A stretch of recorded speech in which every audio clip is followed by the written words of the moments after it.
إن الحمد لله والصلاة والسلام على رسول الله صلى الله عليه وعلى آله وصحبه وسلم تسليما كثيرا أما بعد பிரியமான சகோதரர்களே, ஹஜ்ரத் ரசூலே கரீம் ஸல்லல்லாஹு அலைஹி வஸல்லம் அவர்கள் சொல்கிறார்கள், இந்த ஹதீஸ்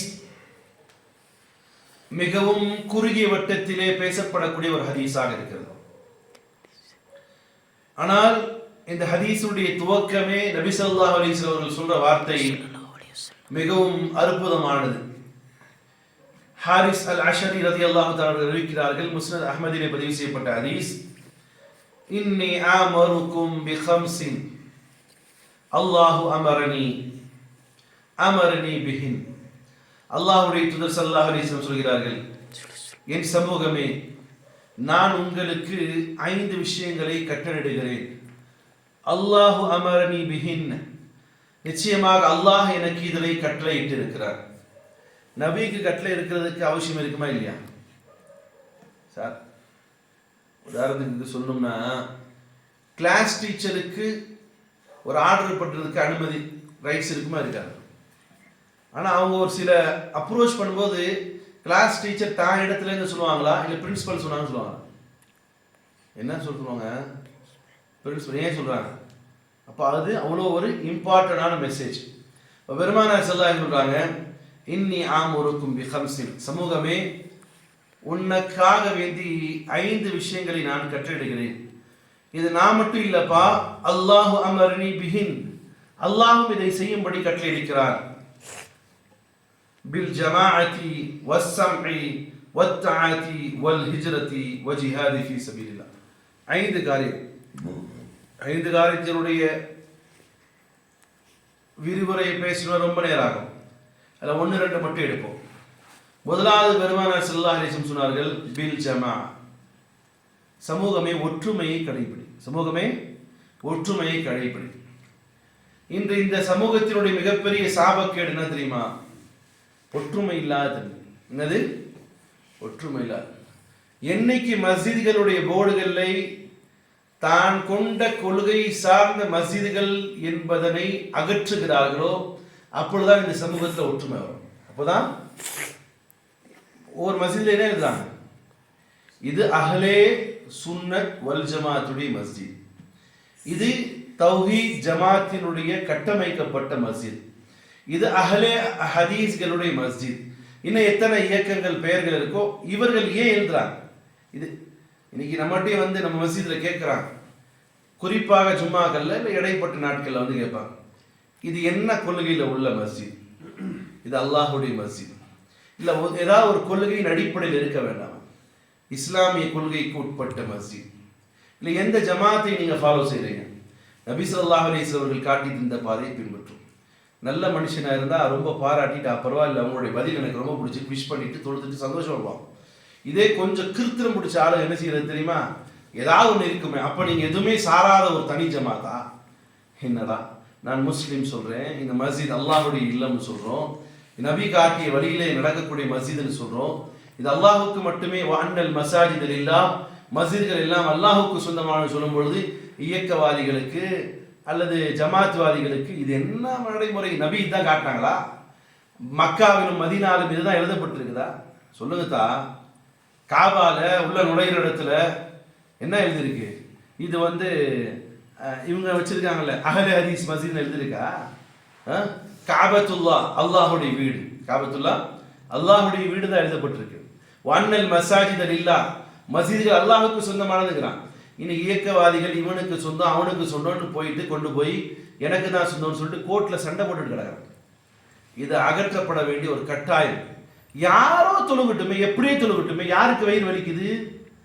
இதை ரொம்ப பந்தாவா பிதட்டி கொண்டு எழுதக்கூடியவங்களுக்கு கொஞ்சம் கூட உங்களுக்கு மனசாட்சி இல்லையா? நபி இப்படிதான் பிளவுபடுத்தி எழுத சொன்னாங்களா? மஸ்ஜிதுகளிலும் கூட உங்களுக்கு என்ன பிளவு? அப்போ நபி ஸல்லல்லாஹு அலைஹி வஸல்லம் வலியுறுத்தினது பில் ஜமா, ஒற்றுமை. பில் ஜமா, அதுக்காக வேண்டி இப்போ ஊரே ஒரு இணை வைக்கக்கூடிய ஷிர்க் வைக்கக்கூடிய பிதத்தான கல்ச்சர்ல போறாங்கன்னா அது கூட ஒத்துழைச்சு போகணும் கூட அவசியம், சேர்ந்து போகணும் கூட அவசியம் கிடையாது. சத்தியத்தின் அடிப்படையில் நல்ல காரியங்களின் அடிப்படையில் ஒற்றுமை என்பது தெரியும். மார்க்க அடிப்படை குர்ஆன் ஹதீஸுக்கு உட்பட்ட அடிப்படையில் ஒற்றுமை என்பது சத்தியமாக தேவையான ஒரு பண்பு. இது நபி ஸல்லல்லாஹு அலைஹி வஸல்லம் அவர்கள் மட்டும் சொல்லல. யார் சொல்றா? வல்லாஹு அமரனி, அல்லாஹ் எனக்கு கட்டளையிடுகிறான்னு சொல்றான். இது ஒற்றுமையாக இருப்பது யாருடைய கடமை? யாருடைய கடமை தான்? யார் சொன்னது தான்? அது நபி ஸல்லல்லாஹு அலைஹி வஸல்லம் நபியும் சொன்னாங்க, அல்லாஹ்வும் சொன்னாங்க. வல்லாஹு அமரனி, அல்லாஹ் கட்டளை. சரி, இன்னைக்கு ஒட்டுமொத்த இந்த சமூகத்தில் தொழுகக்கூடிய சதவீதம் எத்தனை பேர்? எத்தனை பேர்? 3%. சகோதரர் சொல்ற மாதிரி 2%. 3ன்னு வச்சுக்கோமே. இந்த 3% தொழுகையாளிகள் எத்தனை கூட்டம் இருக்கு? எத்தனை கோஷ்டி இருக்கு? ஒரு சில பேர் நான் இவன் பின்னாடி தொழுக மாட்டேன், ஒரு சில பேர் நான் ஏன் அவங்க விமர்சிப்பானே. கொள்கை இந்த மஸ்ஜித், இந்த 3% தொழுகையாளிகள்ல இவர்களுக்கென ஒரு தனி மஸ்ஜிதுகள், இவர்களுக்கென தனி கொள்கைகள், இவர்களுக்கென தனி பிரச்சார பீரங்கிகள், இவர்களுக்கென பிரச்சாரத்துடைய மைக்கு பிடிச்சாலே இவன் அவனை திட்டுறது, அவன் இவனை திட்டுறது. என்ன என்ன சமூகம் இது? ஒற்றுமை என்ற கயிற்றை என்ன செய்யுங்க, பற்றி பிடித்துக் கொள்ளுங்கள் என்று சொல்லப்பட்ட ஒரு சமூகத்தில் இன்னைக்கு பிளவுகள். மார்க்க பிளவு இல்லை. இவர்களை பார்த்தா நான் தான் புதிதாக இஸ்லாத்துக்கு வரக்கூடிய சகோதரரை சொல்லுவேன், நீ முஸ்லீமை ஒருபோதும் பார்க்காதப்பா.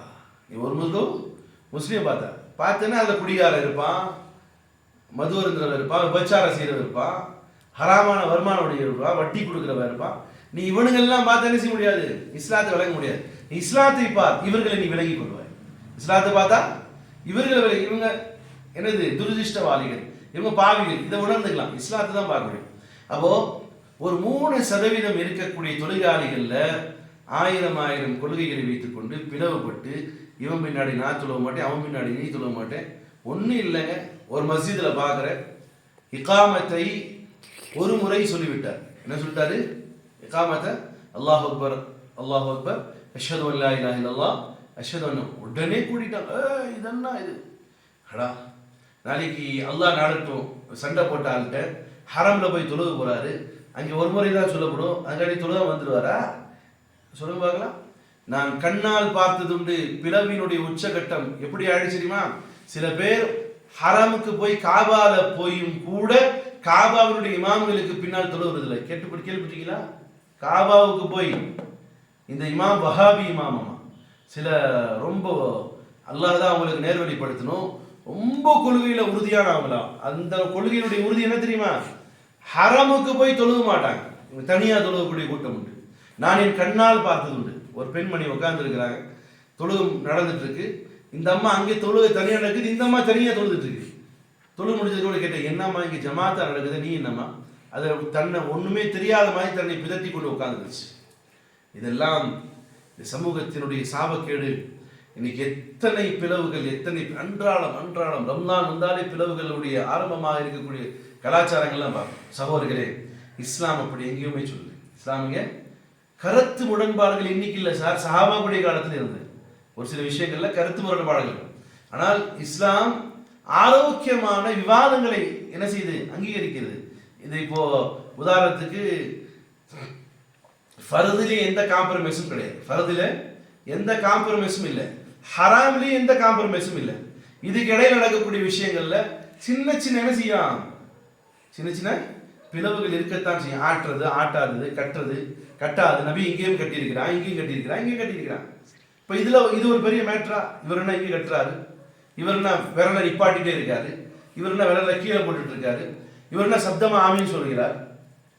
இஸ்லாத்துல உண்டு சார் ஆமீன் சத்தமா சொல்றதுக்கு ஆதாரங்கள் உண்டு. ஒருத்தர் சகோதரர் ஆமீன் சொல்லிட்டாருன்னா அப்படியே தொழில் முடிச்சு அவர் குருன்னு பார்த்து ஒரு தொப்பி போடாம வந்துட்டாரு. அவருக்கு என்ன வியாதி இருக்கோ யாருக்கு தெரியும்? தொப்பி போடாமல் இருந்தால் உடனே பார்க்கறது 10 பேர் சூழ்ந்து நிற்கிறது. சில ஊர்கள்லாம் அது ஒரு பெரிய கட்டாய மாதிரி ஆகி வச்சிருக்கிறான். இது மிகப்பெரிய இஸ்லாத்துக்கு மாற்றம். தன்னை தானே ஒரிஜினல் முஸ்லீம்ங்கிறான். அல்லாஹ் வஞ்சிக்கணும். இந்த மாதிரி ஊருக்காரன் தொப்பியை போட்டுக்கிட்டு இதனமோ கட்டாய கடமை மாதிரி அதே ஊர்ல தொப்பி போடா ஒருத்தர் வந்தான்னு சொன்னா அவனை நக்கல் அடிக்கிறது. நீங்க பாய் தானா? நீ பாயா இல்லையாப்பா? வேற மாதிரி என்ன மாதிரி ஆகலாம், நம்ம வேற மாதிரி கேட்கும். பாயா இல்லையா? தொப்பி என்னமோ கடமை மாதிரி. சரி, தொப்பி போட்டிருக்கிய மூதேவி, 5 நேரம் தொழுகிறியா? தொழுகை கட்டாயம், தொழுகை கட்டாயம். தொப்பி சுன்னத், அதுல எந்த மாற்று கருத்துக்கும் இல்லை. கண்ணியமானது போடுவதால் சயின்டிபிக்கா பிரயோஜனம் இருக்கு.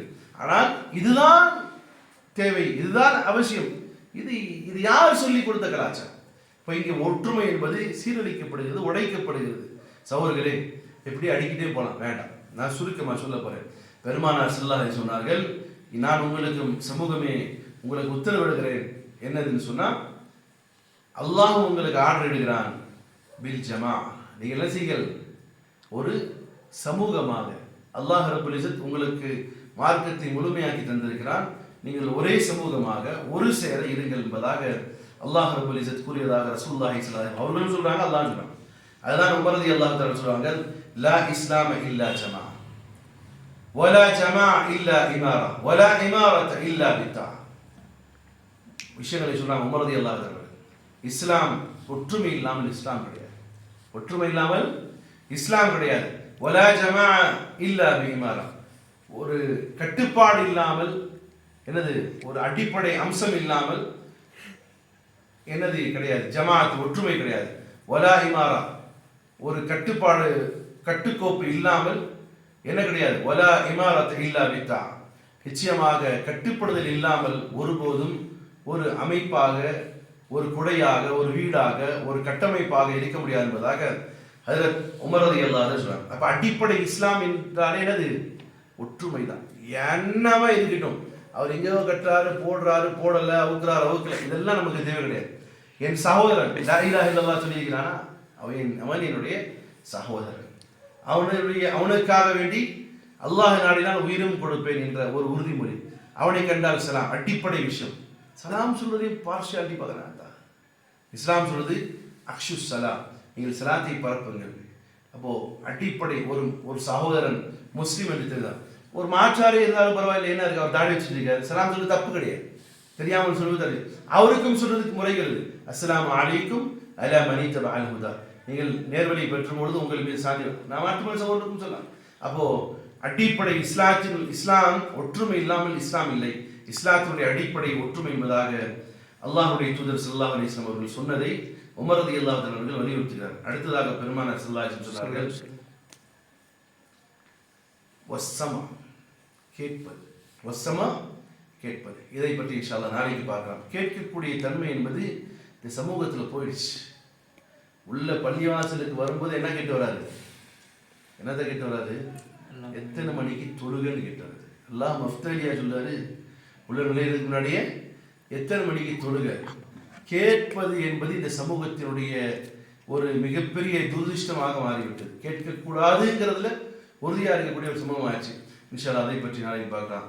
சுப்ஹானல்லாஹி வபிஹம்திஹி, சுப்ஹானக்கல்லாஹு வபிஹம்திக, அஷ்ஹது அன் லா இலாஹா இல்லா அன்த, அஸ்தக்ஃபிருக வ அத்தூபு இலைக்.